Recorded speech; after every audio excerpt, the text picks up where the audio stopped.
Ladies and gentlemen, this is your conductor speaking. All aboard the subjunctive train. Woo, woo.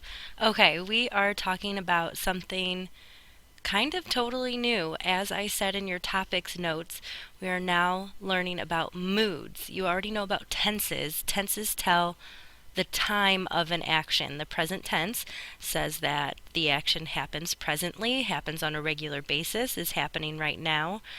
The preterite is used to talk about completed past actions, the imperfect ongoing past actions, and so on and so forth. The future tense, which we'll learn at the end of the trimester, is used to talk about things that will happen in the future.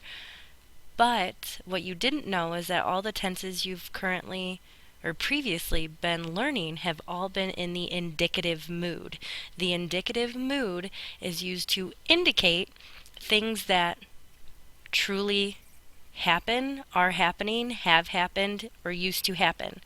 The subjunctive mood is used to talk about things that may be, that someone wants to happen, but that they might not happen. So let's start talking about the subjunctive.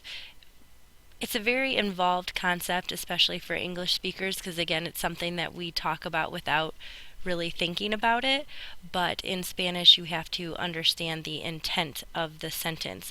And if you don't understand it right now, that's fine. We'll be talking about it for quite a few weeks. But here are the rules. To use the subjunctive mood, there must be a change in subject. So there have to be two subjects in the sentence,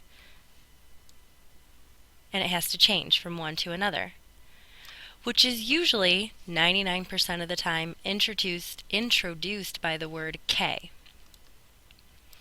The subjunctive mood follows K in the dependent or subordinate clause.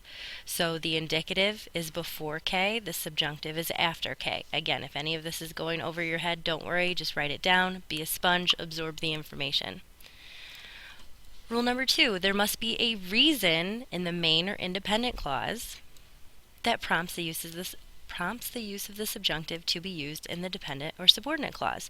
If you want to know what the reasons are to use the subjunctive, you can flip your train ticket over, and things like volition, feelings and emotions, unknown, non-existent, doubt, denial, uncertainty. Those are reasons to use the subjunctive in the subordinate clause when there is a change in subject. Here's an example sentence. Yo espero que el viaje a Toledo sea divertido. I hope that the trip to Toledo is fun. I have these color-coded for a reason. If you don't want to highlight them, you can easily underline them on your train ticket since they can't be color-coded. You're going to have to fill in the English.